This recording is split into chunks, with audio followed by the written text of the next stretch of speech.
Bismillahirrahmanirrahim. Assalamualaikum warahmatullahi wabarakatuh. Alhamdulillahi rabbil alamin. Wassalatu wassalamu ala ashrafil khalqi ajma'in, sayyidina wa maulana Muhammadin wa ala alihi wa sahbihi wa man da'a bida'watihi wastanna bisunnatihi ila yaumi liqa'i rabbih wa ba'du. Subhanaka la ilma lana illa ma 'allamtana innaka antal alimul hakim. Rabbi shrah li sadri wa yassir li amri wahlul 'uqdatam min lisani yafqahu qawli.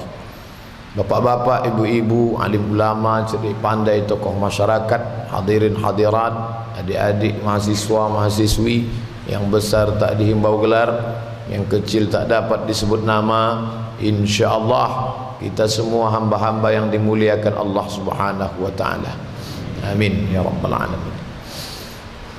Adapun hadis yang akan kita kaji pada subuh Sabtu ini adalah hadis yang disebutkan oleh Imam Al-Hakim rahimahullah dalam kitabnya bernama Kitab Al-Mustadrak. Statusnya dinyatakan sahih oleh Imam Al-Hakim dan diakui sahih oleh Imam Az-Zahabi. Maka muncullah istilah sahahahul hakim wa wafaqahu Az-Zahabi. Hadis ini disetujui oleh Imam Al-Hakim sahih dan diikuti persetujuan kesahihannya itu oleh Imam Az-Zahabi, tidak diragukan sedikit pun. Diriwayatkan dari sahabat Nabi bernama Abdullah ibnu Amr ibnu al-As radhiyallahu anhuma. Sebagian orang mengatakan hadis ini mauquf. Kalau mauquf itu artinya hanya sampai kepada sahabat Nabi, sahabat, tabi'in. Kalau sampai ke tabi'in namanya maqtu'. Kalau sampai ke sahabat namanya mauquf. Kalau sampai ke Nabi namanya marfu'. Tapi kata ulama, hadis ini mauquf mahkumun bil marfu', tapi dia hukumnya marfu' sampai ke Nabi. Karena tidak mungkin Abdullah bin Amr bin As berani berijtihad fil masail al-ghaibiyah, karena hadis ini bercerita tentang tanda-tanda hari kiamat yang orang tidak boleh berijtihad dalam masalah itu, kecuali dalam masalah fikih, masalah hukum halal haram. Ini masalah akidah, maka hukumnya hukum marfu'. Ini dari Nabi Muhammad sallallahu alaihi wasallam.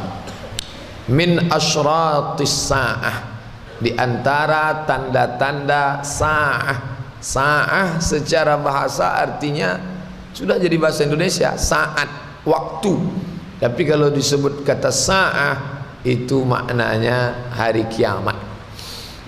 Coba kita tengok kata sa'ah dalam Al-Quran. Yas'alunaka 'anis sa'ati ayyana mursaha. Mereka bertanya kepadamu ya Muhammad sallallahu alaihi wasallam tentang sa'ah, maksudnya tentang hari kiamat. Datang seorang sahabat bertanya, mata sa'ah, kapan hari kiamat itu? Lalu Nabi menjawab, itu menunjukkan makna sa'ah itu kiamat.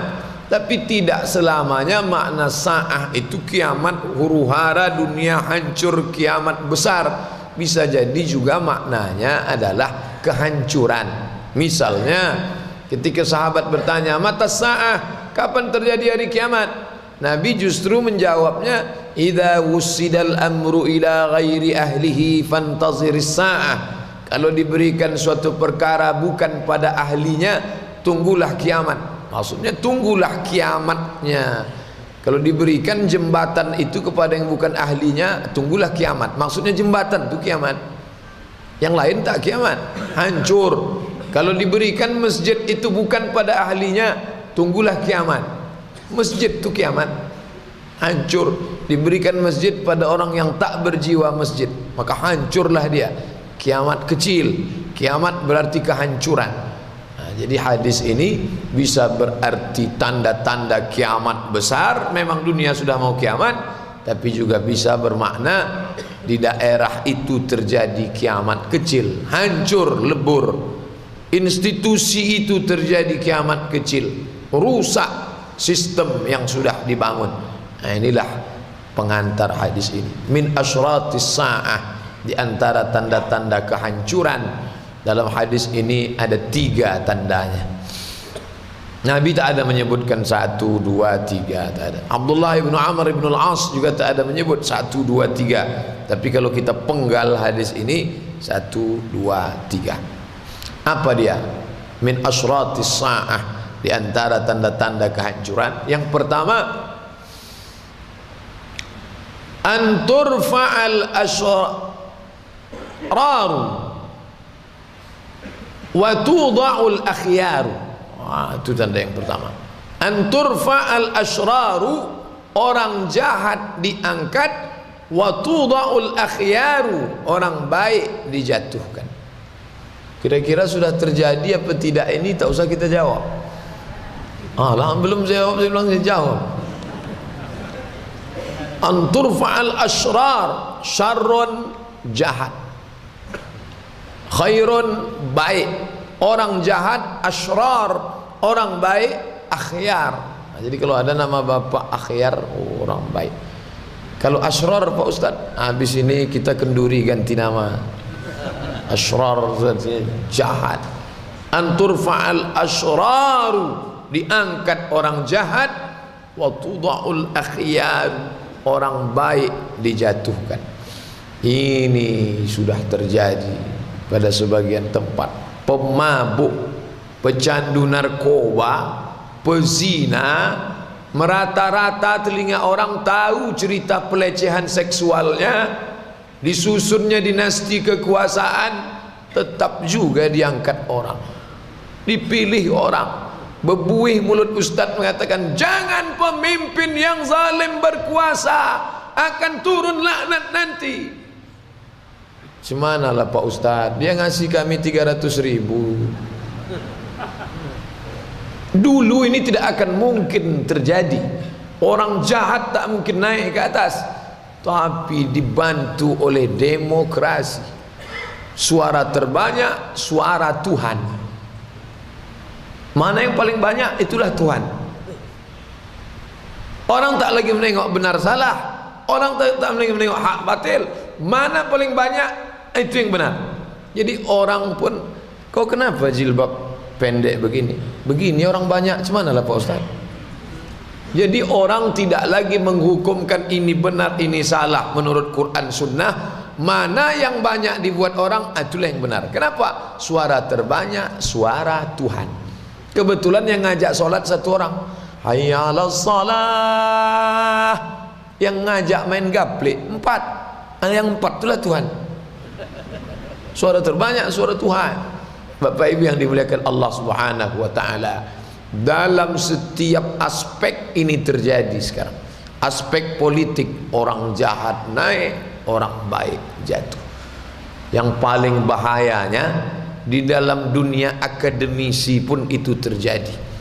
Orang yang jahat punya titel hebat, orang yang baik jujur lurus tak ada titel apa-apa. Itu kan ustadz membela diri karena tak punya titel. Bukan begitu, ini cerita.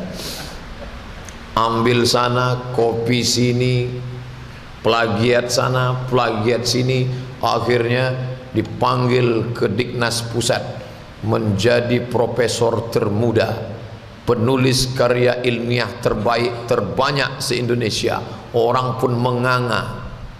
Tak paham menganga, mengango. Hebat bapak tu ya, bisa pula dalam 1 tahun menulis 10 karya ilmiah. Kapan dia nulis? Ceramah lagi, seminar lagi, loka karya lagi, menggendong anak lagi, ngepel lantai lagi. Kapan dia bisa nulis begitu banyak? Rupanya sekarang dunia canggih. Semua karya ilmiah dalam bentuk PDF itu di-upload ke internet, dibaca orang se-Indonesia. Ada yang menuntut, ini karya ilmiah saya, bulat-bulat dia copy paste, cuman delete nama saja, dituntutnya.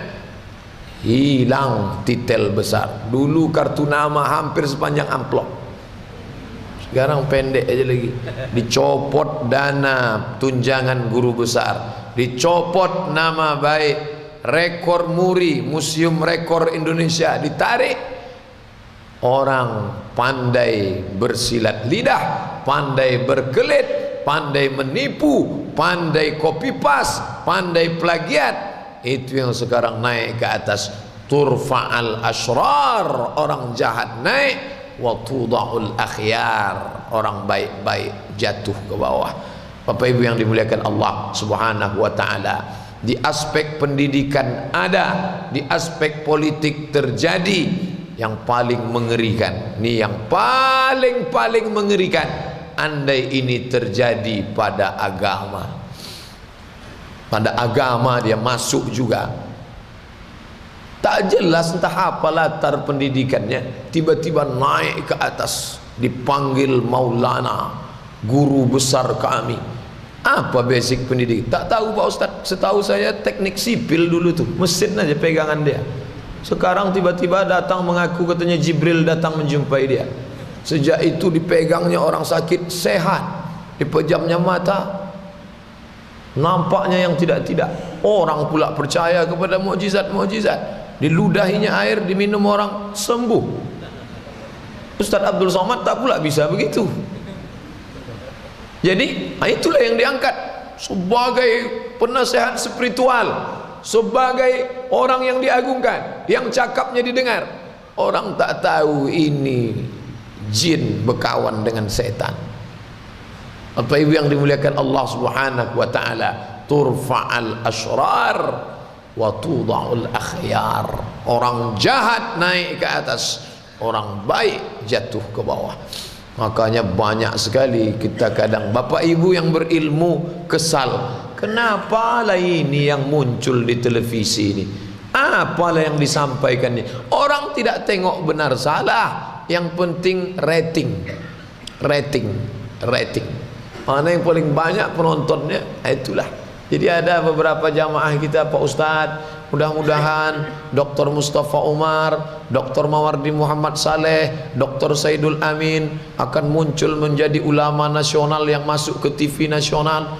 Sebutnya Dr. Mustafa Umar, Dr. Saidul Amin, Dr. Mawardi Muhammad Saleh, tak ada disebutnya Abdul Somad, mentang-mentang tak doktor. Apa maknanya? Saya bilang, kalau persaingan itu keilmuan, insya Allah mereka-mereka ini naik, karena tak diragukan. Bidang filsafat, bidang tafsir, bidang fikih, kita tak ragu sedikit pun keilmuannya, diakui dunia internasional, mengakui Kuala Lumpur, Madinah, Mesir. Tapi persaingannya bukan bidang keilmuan, persaingannya rating. Mana suara terbanyak, itulah yang benar. Mana yang paling disukai orang, orang pula sukanya. Bapak Ibu tahu sendirilah, dalam dunia politik ini terjadi, efeknya luar biasa. Dalam dunia akademisi intelektual kampus ini terjadi, efeknya luar biasa. Tapi ada yang lebih hebat, lebih dahsyat, andai terjadi dalam bidang agama. Akhirnya yang bicara masalah hukum halal haram tidak ditanyakan kepada Tuan Syekh ahli usul fikih, bicara halal haram orang yang jahil dalam bidang halal haram. Tapi televisi mempercayakan itu. Heboh masalah 2012, kata Steven Spielberg akan terjadi hari kiamat. Yang diwawancarai artis, tapi berbaju ulama. Casingnya artis, isinya ulama. Ulama yang asli tidak diwawancarai. Kenapa? Karena tidak akan menaikkan rating. Luar biasa. Ini terjadi pada 3 aspek besar: politik, pendidikan, dan agama. Bapak Ibu yang dimuliakan Allah Subhanahu wa taala, kita bersyukur kepada Allah, bumi Lancang Kuning Provinsi Riau ini agama masih lagi pendapat secara umum, walaupun di sebagian tempat ada juga yang mengulamakan yang tak ulama. Tak jelas latar belakang pendidikan, berfatwa menurutkan hawa nafsu. Tapi sebagian besar kita masih terpelihara dengan tonggak-tonggak yang besar. Mufti Rokan Hulu sekaligus Mufti Pekanbaru Dr. Mawardi Muhammad Saleh, Ketua Dewan Pakar Masjid Agung sekaligus Ketua Komisi Fatwa MUI Provinsi Riau Dr. Mustafa Omar. Ini kita alhamdulillah selamat. Tapi di tempat-tempat lain yang diulamakan, yang didulukan selangkah, yang ditinggikan seranting, al-ashrar, orang jahat, wal akhyar, orang yang baik justru tidak dipedulikan. Selanjutnya tanda yang kedua, apa dia? Itulah yang dikatakan Nabi sallallahu alaihi wasallam, wa an tukhzanal fi'lu wal amalu wa yazharal qawlu. Amal, perbuatan, action, qawlu, ucapan, mestinya seimbang antara ucapan dengan perbuatan. Tapi ketika kehancuran sudah mulai dekat, yang terjadi wa an tukhzanal fi'lu wal amalu, perbuatan tak nampak, tukhzana artinya tersimpan di bawah.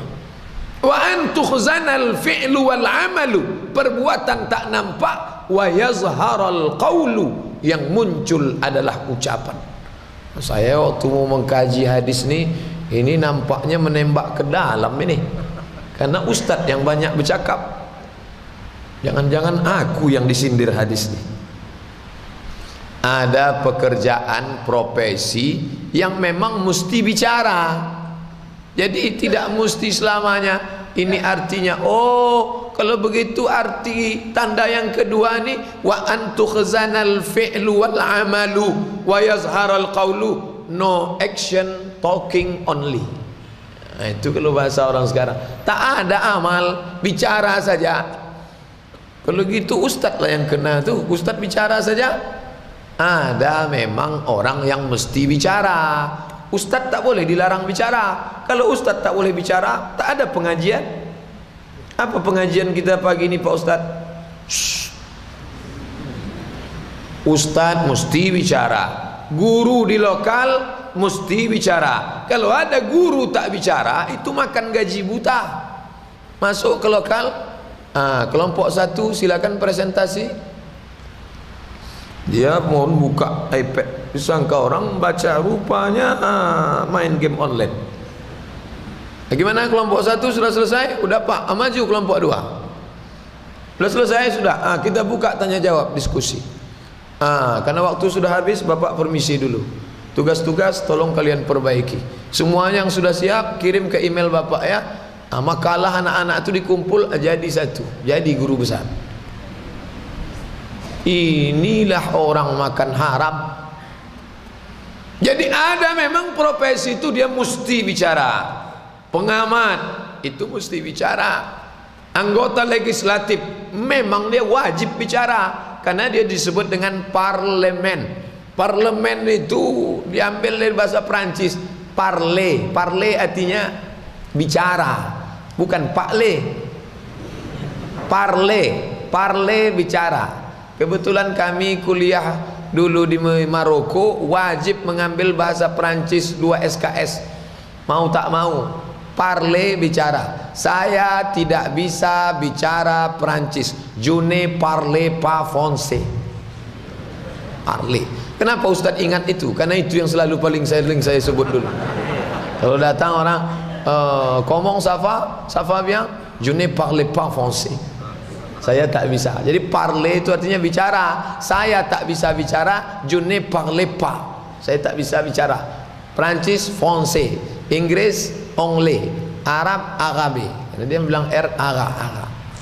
Parler bicara. Parlemen tempat orang bicara. Jadi kalau dia duduk di situ tak bicara, itu makan haram. Itulah yang disuting oleh wartawan sampai ke situ. Itu makan gaji buta itu.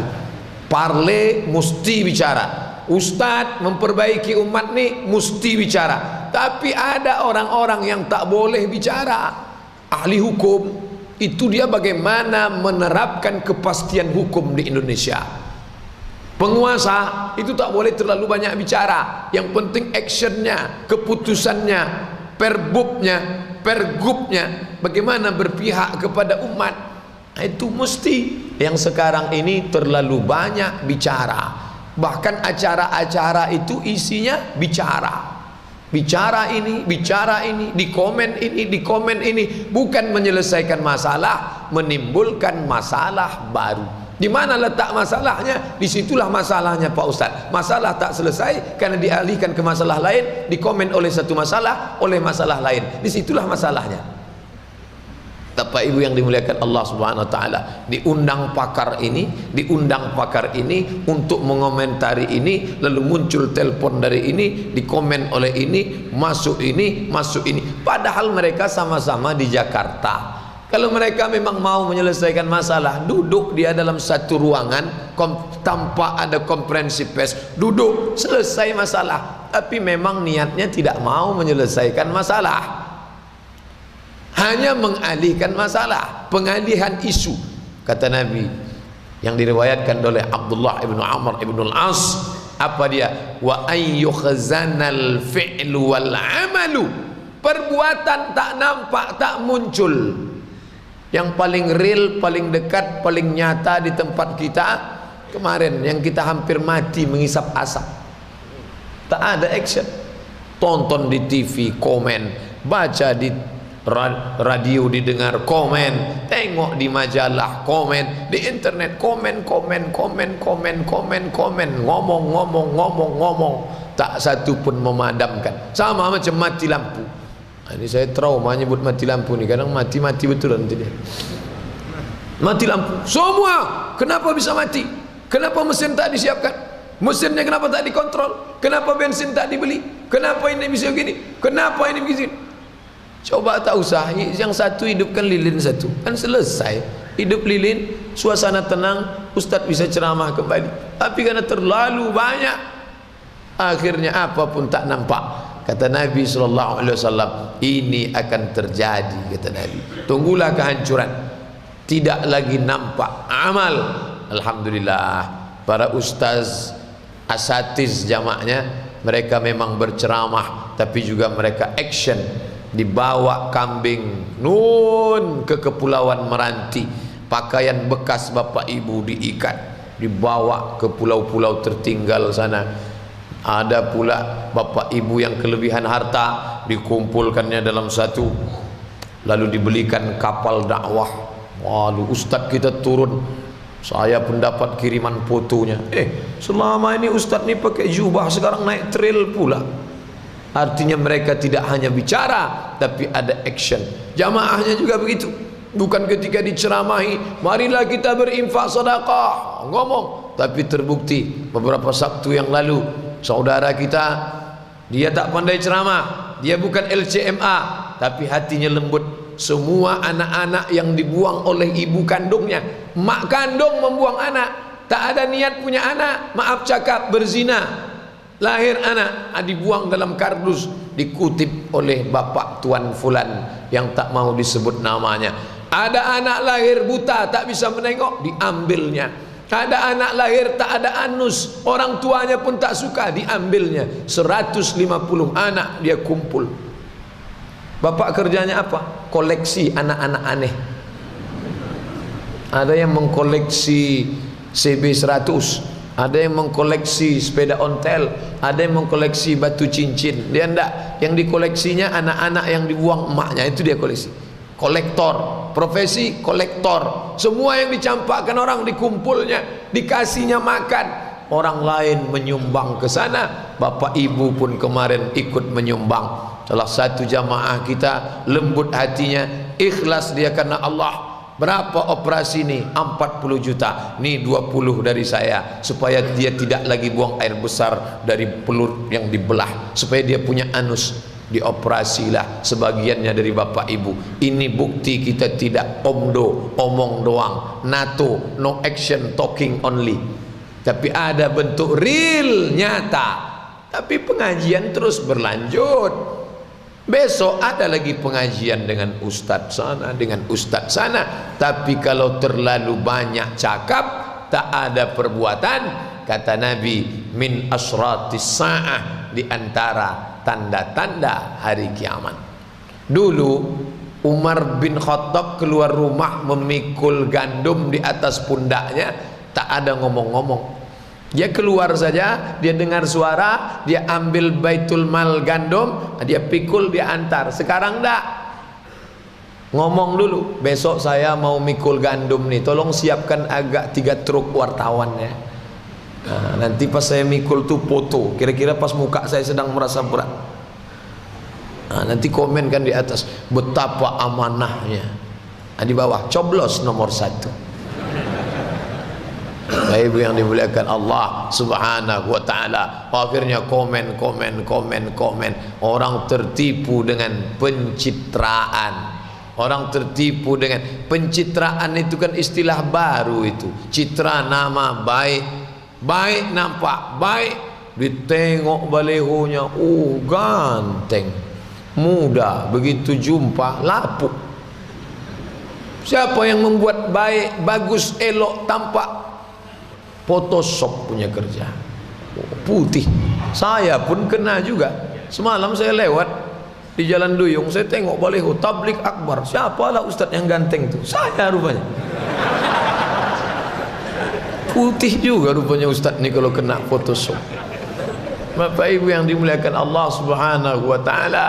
Jadi ini kita ini sudah tak lagi nampak. Tapi alhamdulillah Bapak Ibu, di selah kesibukannya, saya tanyalah ke bapak-bapak yang mengurus anak-anak yatim, orang jompo, orang susah. Pak, ya, di antara semua orang profesi macam-macam, pengacara, dokter, tukang, macam-macam, siapalah yang paling banyak nyumbang ke sini? Pukul rata, jangan hitung satu-satu person. Siapa paling banyak nyumbang kemari? Nanti kalau saya sebut Pak Ustadz terkejut. Siapa Pak? Polisi. Selama ini kita sangka polisi itu jahat. Bahkan banyak mengatakan, Pak Ustadz, polisi itu yang baik cuma satu Pak. Apa? Polisi tidur. Tapi ternyata diam-diam menyumbang.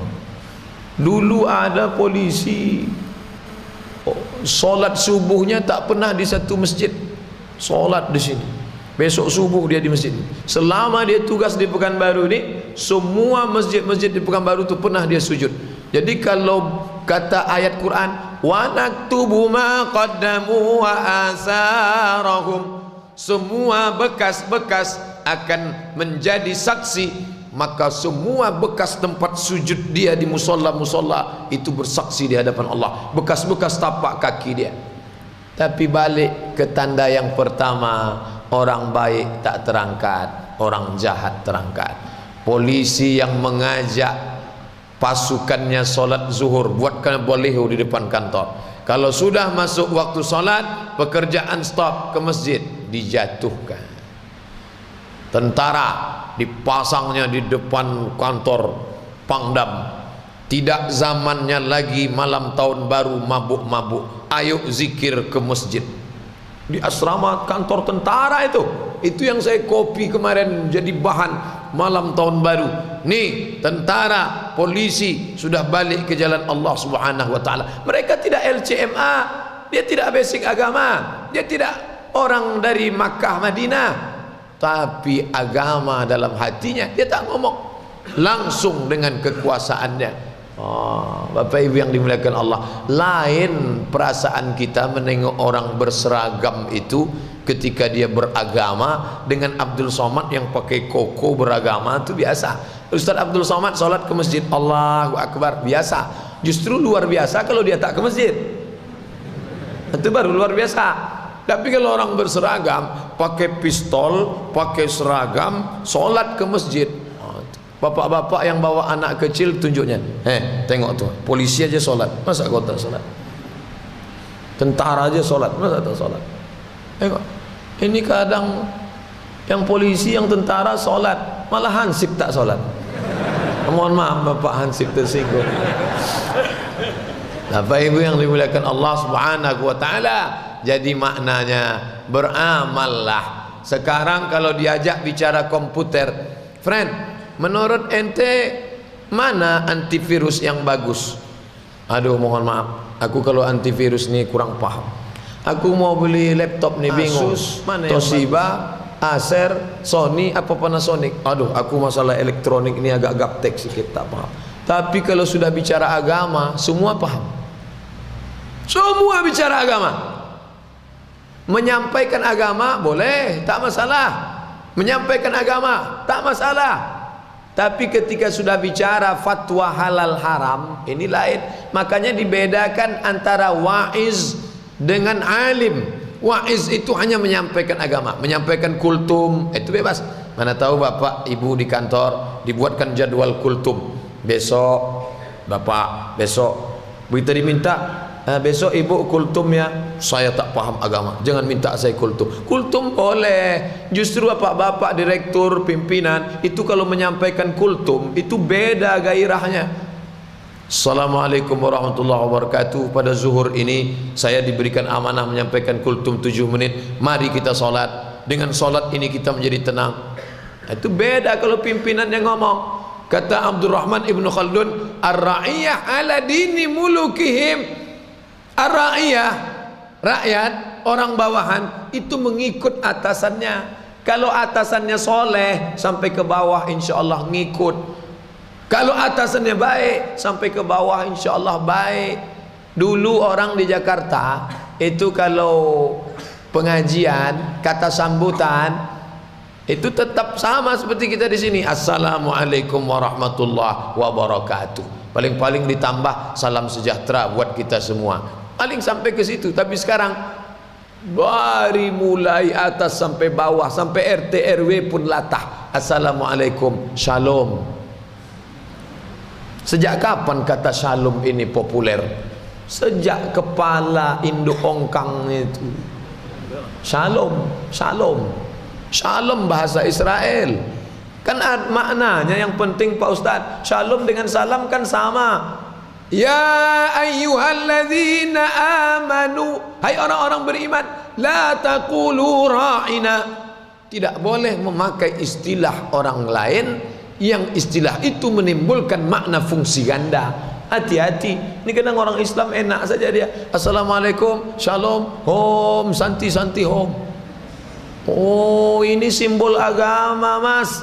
Jangan main-main. Wala ana abidum ma'abadtum wala antum abiduna ma'abud. Lakum dinukum waliyadin. Masalah interaksi sosial, masalah sekantor, tak masalah. Masalah bertetangga dekat rumah, tak masalah. Tapi kalau sudah masuk dalam simbol-simbol agama, ini sudah masuk dalam domain ruang ritual ibadah kepada Allah Subhanahu wa taala. Itu tanda yang kedua. Tanda yang ketiga, wa an yuqra al-masnatu fi qaumin wa laysa fihim man yughayyiruha aw yunkiruha. Dibacakan al-misnah kepada orang banyak, tidak seorang pun yang mengingkarinya, tidak seorang pun yang mau merubahnya, tak seorang pun yang mau meluruskannya. Lalu sahabat bertanya, wa mal misnatu?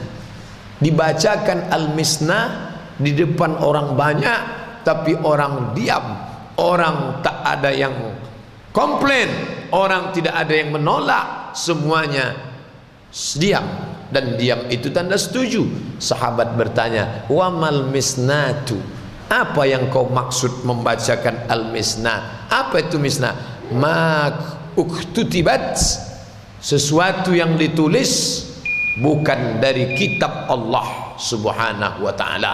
Apa maknanya? Yang bukan berdasarkan Al-Quran dan sunnah. Jadi subuh ini yang kita kaji sunnah. Al-misnah itu menyindir orang Yahudi, ada namanya misnah. Jadi orang Yahudi itu kan diturunkan Allah kitab namanya Taurat. Lalu Taurat ini mereka tulis lagi namanya Talmud. Dari Talmud ini mereka tulis lagi namanya Misnah. Nah, itu 3. Taurat, Talmud, Misnah. Tafsir di atas tafsir.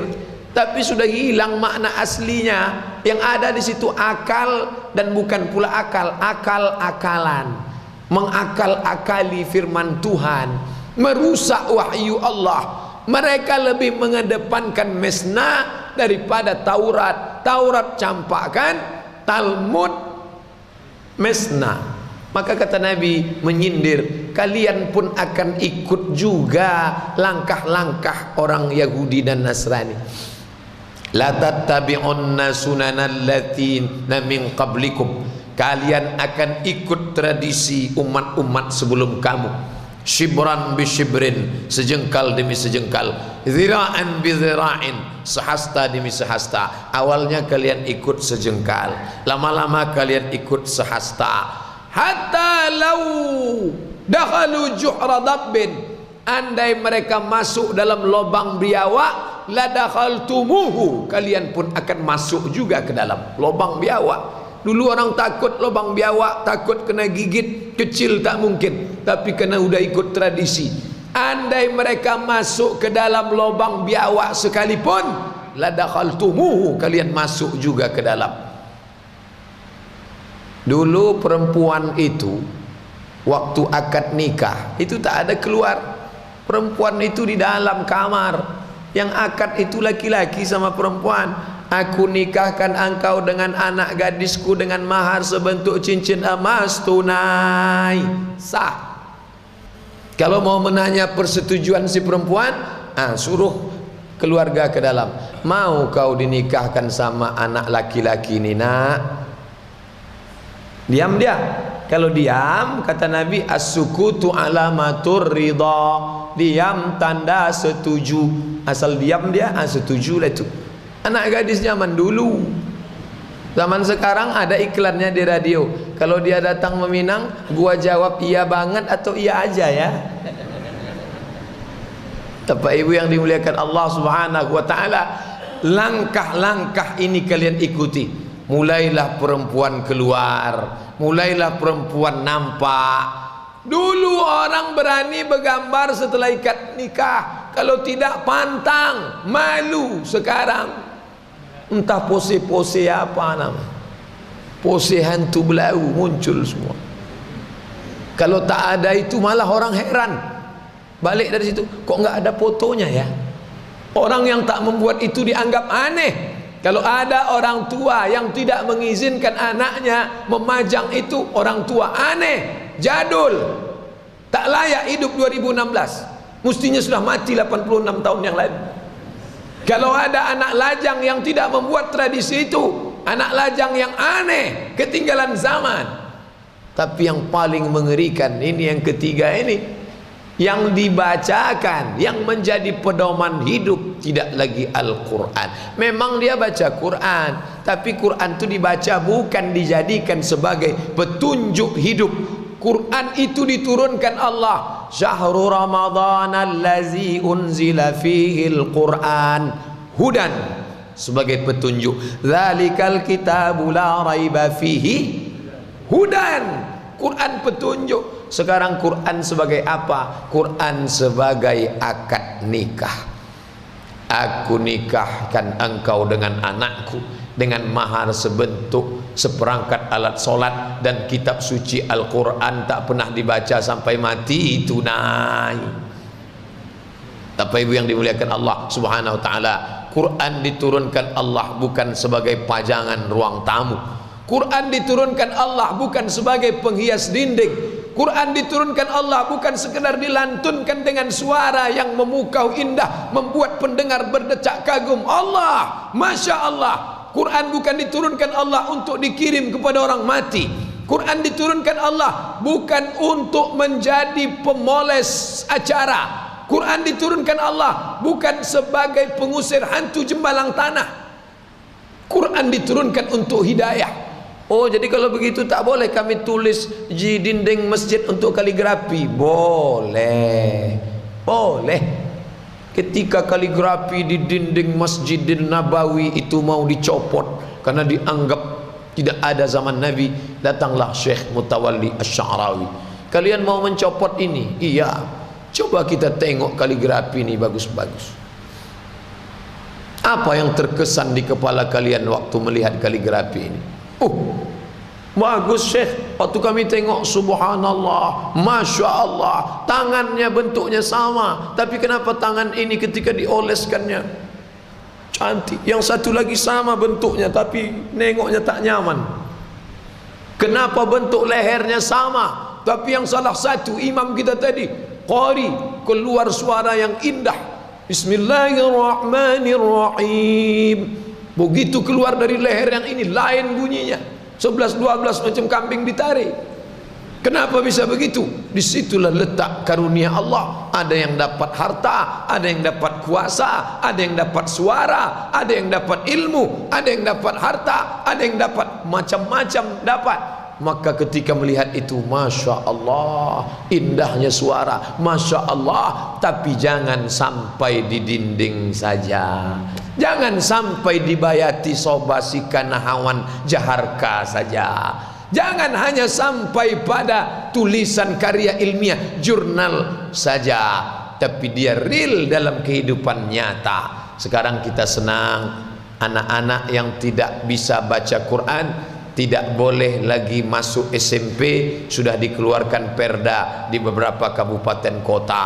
Gerakan maghrib mengaji baik, tapi jangan lupa ini anak tangga berapa. Dia harus ada tangga 1, tangga 2, tangga 3, tangga 4, tangga 1. Wa idza quri'al Qur'an, kalau Quran dibacakan, fastami'u lahu, dengar baik-baik, wa ansitu.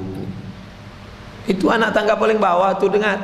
Yang agak tinggi sikit, iqra'ul Qur'an, baca Al-Quran, fa innahu ya'ti yaumal qiyamah, Quran akan datang pada hari kiamat. Tangga 2 naik sikit, afala yatadabbarunal Qur'an, mengapa mereka tidak merenungkan makna-makna isi Al-Quran?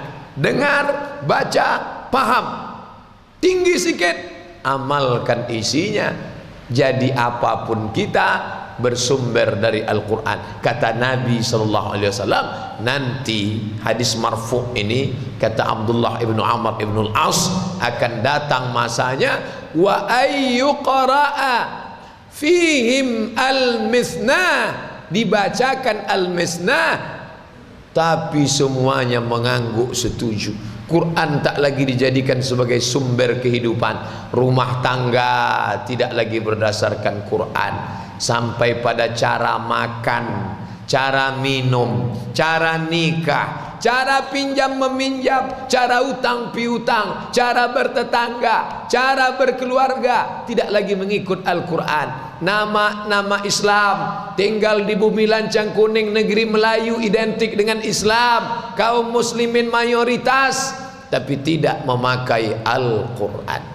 Wa man lam yahkum bima anzalallah, siapa yang tak memakai hukum Allah, faulaika humul kafirun, faulaika humuz zalimun, faulaika humul fasiqun.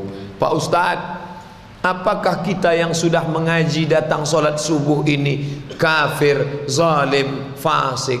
Tidak, karena kita tak ada kuasa. La yukallifullahu nafsan illa wus'aha. Allah tidak membebankan orang sesuai dengan kuasanya. Tak akan dibebankan Allah di pundak orang 70 tahun beras seberat 70 kilo. Allah tahu, Allah mengerti, Allah maha faham tentang kemampuan kita. Tapi paling tidak dalam pemerintahan terkecil kita, bapak di rumah presiden, ibunya perdana menteri, anak-anak rakyat, paling tidak dalam skala kecil pakailah hukum Allah ini.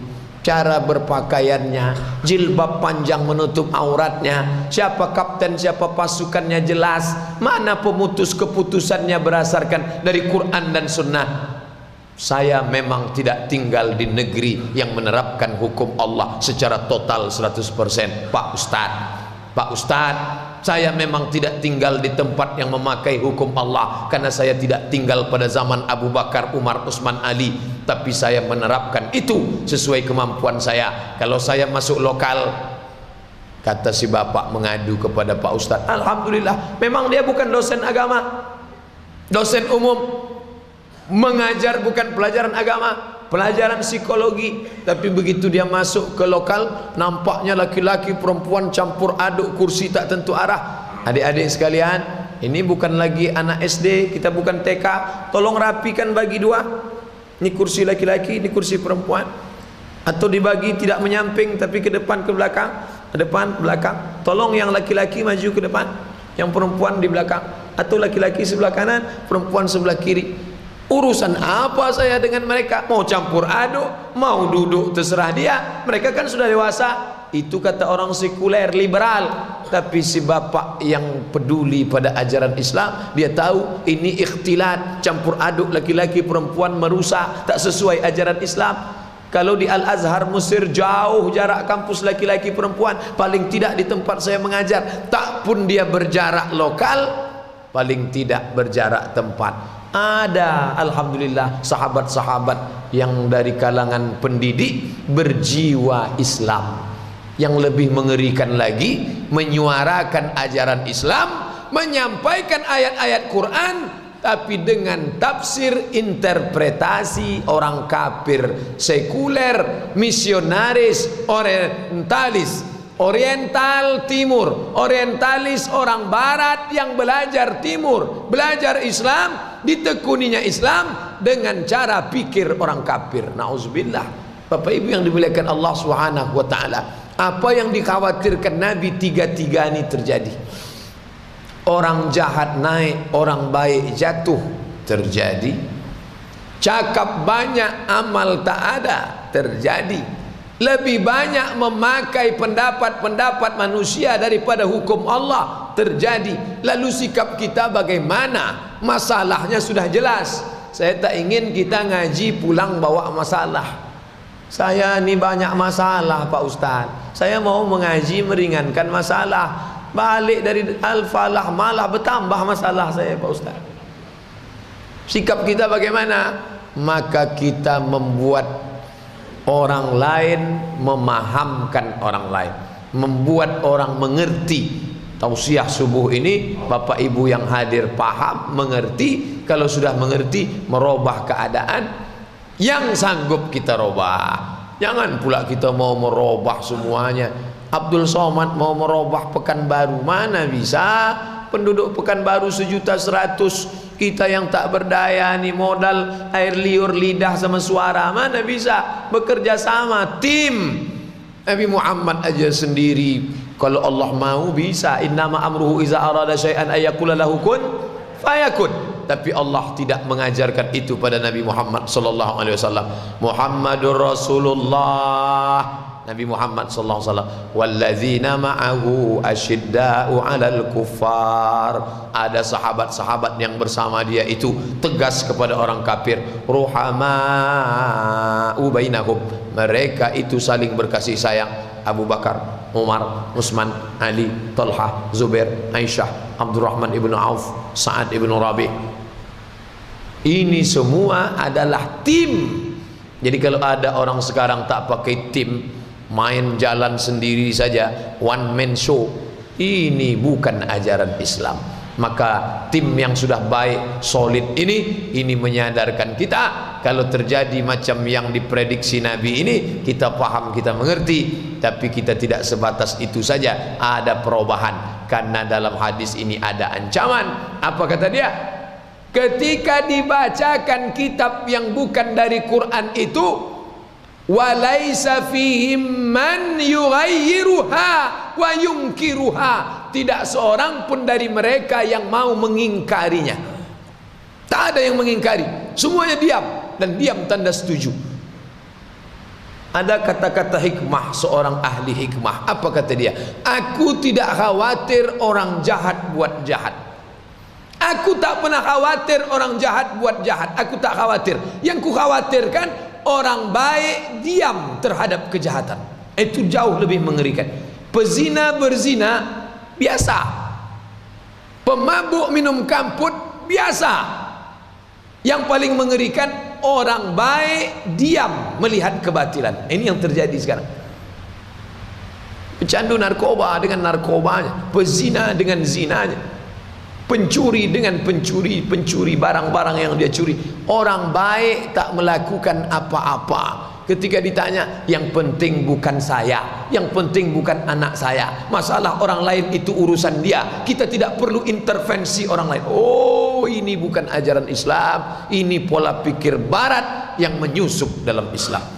Bapak Ibu yang dimuliakan Allah Subhanahu wa taala. Oleh sebab itu mesti ada di tengah umat ini yang memperbaiki sesuai dengan kemampuannya. Allah memuji umat ini baik bukan karena ramai ke masjid, walaupun ke masjid ramai itu prestasi luar biasa, tapi kalau kita baca ayat Quran, Allah memuji bukan karena itu. Kuntum khaira ummah, kalian umat terbaik. Kuntum, kalian khaira ummah, umat terbaik. Kenapa kita dipuji sebagai umat terbaik? Ta'muruna bil ma'ruf wa tanhauna 'anil, ajak buat baik, larang buat mungkar. Tak usah yang jauh-jauh dulu, terlalu jauh, yang dekat-dekat dulu. Istri, anak, Nabi pun disuruh Allah, wa anzir ashiratakal aqrabin, peringatkanlah saudara dekat-dekatmu dulu. Memang susah bicara nih, apalagi kepada adik perempuan, anak perempuan, itu berat.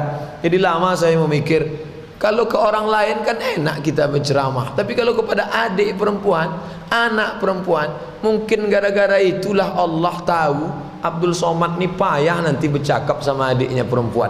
Maka di keluarga saya tak ada perempuan, adik beradik laki-laki, anak pun laki-laki pula, tapi istri masih perempuan. Jadi bercakap, jadi alhamdulillah kalau untuk adik tidak, anak laki-laki, tapi istri dengan kemanakan, anak abang, anak kakak, itu tanggung jawab Ustaz Somad juga. Jangan cuma pandai menceramahi orang, tidak boleh pakaian sempit, tidak boleh pakai celana sempit maksudnya, tidak boleh. Tiba-tiba orang datang, Ustaz tuh ngomong aja tuh.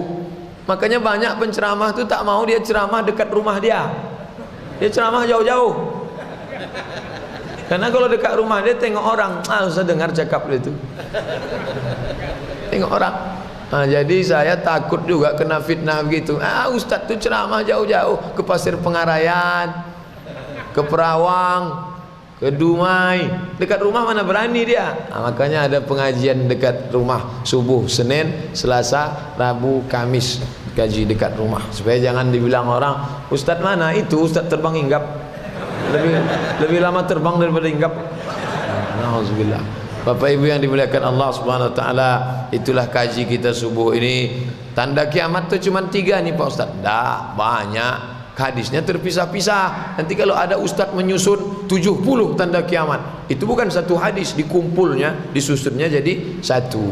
Ini yang kita kaji subuh ini. Mudah-mudahan ada manfaatnya. Terima kasih perhatian Bapak Ibu. Mohon maaf atas segala kesilapan. Kita akan lanjutkan tanya jawab setelah salat sunat Isyraq 2 rakaat insyaallah. Terima kasih. Wassalamualaikum warahmatullahi wabarakatuh.